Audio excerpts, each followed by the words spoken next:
그때 첫 번째 부인하고 이혼을 하고 두 번째 부인 프란체스카를 59살 때 만났다고 해요. 그럼 거의 20년 넘게 솔로였는데 그 사이에 좀 이렇게 여성들과 이렇게 뭐 관계가 없었나요? 어떠세요? 아니, 이 정도 나이에 이혼을 하고 언제 이혼하셨죠? 제가 지금 이혼한 지 한 20년 가까이 되는데 네. 비슷한 나이에 전혀 외롭지 않아요. 그리고 이승만 대통령도 전혀 외롭지 않아요. 외로울 새가 없어. 새가 없는 게 외로울 새가 없어. 감정이입. 이입되셨네 또. 감정이입 또 시는데 왔어. 왔어. 이승만 신이 대통령이 내렸어. 아무나 좋아하진 않았어. 부분이 내려왔어. 아무나 좋아하진 않고 한 20살 이상 된 여자의 초엘리트만 좋아했어요. 연하요? 아니, 이겠어. 여자에게 써라? 큰 누님 좋아하시는 분들이 있어요. 큰 누님. 근데 항상 보면 20년 차이 나는 여자하고 교제를 하고 스캔들이 나고 그랬거든요. 그것도 하나의 기질 같아 보면. 이승만 대통령도 이제 대표적인 여인이 2명이 등장하는데 유명한 분들이에요, 두 분 다. 대표적인 그 외에 이제 많이 있었겠죠. 있었죠. 많이 있었겠죠. 근데 유명한 사람. 예. 대표적인 사람이 김노디라는 사람인데. 김노디요. 이름 예쁘다.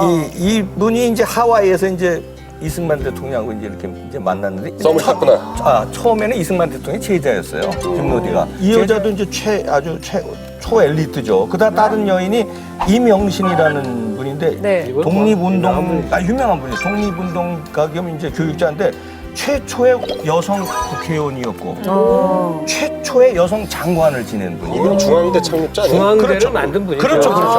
그 이명신 씨한테 이제 이승만 대통령이 프로포즈를 했는데 열흘 만에 거절을 당해요. 그때 이제 이승만 대통령이 청혼을 하니까 이명신 씨가 저는 이미 독립운동과 결혼을 했습니다. 그 독립운동과 그런 결혼을 방법으로 그러면서 거절을 하지. 거절을 했어요. 근데 그러고 나중에 이명신 씨가 또 다른 남자랑 결혼을 해요. 결혼했죠. 이승만 대통령이 나중에 대통령이 되잖아요.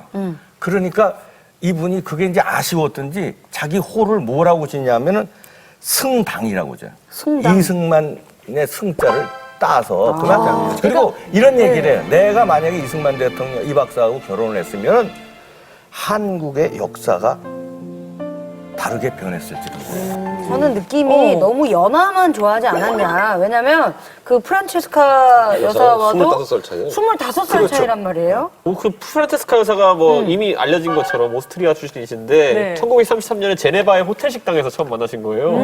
그래가지고 1934년에 10월 8일에 뉴욕의 호텔에서 결혼을 했고요. 야, 이뻤네. 둘의 결혼 생활은 정말 이승만 대통령은 권위주의적이고 정말 가부장적인 남편이었고 또 그런데 반대로 프란체스카 여사는 또 신여성 이런 게 아니라 또 굉장히 순종적인 아내 모습을 계속 보여줬다 그래요. 보통 서양 분들이 약간 좀 이렇게 되게 신여성 그런 느낌이 있는데 되게 잘 만났네요. 그러니까 요즘에는 만약에 남자가 결혼할 때 한국 남자는 부엌에 들어가서 아내를 도와주지 않는다 이렇게 했다 그러면 애초에 결혼이 잘 안 될 것 같아요. 요즘 세상에서는. 예. 그런데 이때는 프란체스카 여사가 이 말을 항상 지키면서 살았대요. 이 대통령이 그 말했을 때. 안사람은 그저 보이기나 할 따름 소리가 들려서는 안 된다. 그러니까 이 이승만 대통령이 건국의 아버지면서 여러 가지 업적이 있음에도 불구하고 장기 집권에 폐해를 낳게 된 이유가 가만히 보면 스스로가 왕이라고 생각한 거예요. 지금 보세요. 과거 시험 보던 사람이에요. 조선조 자기 스스로 또 이씨 왕가예요.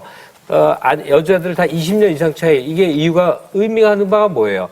20살 넘으면 여자로 안 보이는 거죠. 그냥 아주머니로 보이는 거죠. 그런데 제 생각엔 그런데 그렇다고 이승만 박사가 굉장히 보루하고 보수한 사람, 보수적인 사람이냐 이건 아닌 게 왕족인데도 불구하고 그 당시에 좀 어쩌면 금기시 됐을 수도 있는 국제 결혼했어요. 그렇죠. 서양인과. 그러니까 제가 봤을 때는 그 반반 정도의 위치에 딱 서 계신 것 뭔가 같아요. 되게 과도기적인 성향이 있었을 것 같아요. 근데 왜냐면 약간 보수적인 게 뭐냐면 그 왜 이런 얘기도 하셨다면서요. 그 여자는 치마 입는 것이 건강에도 좋고 보기에도 좋다.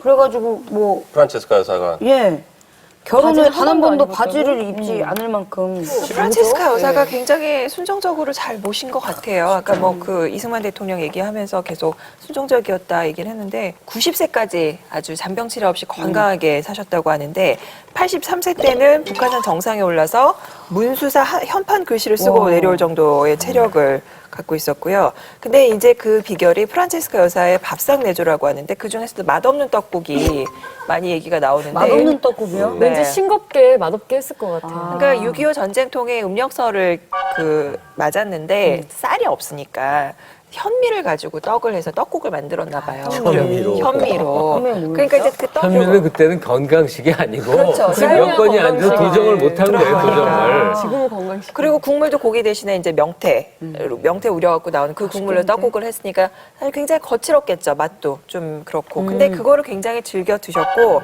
돌아가실 때까지 이 맛없는 떡국을 굉장히 즐기셨다고 그렇게 하네요.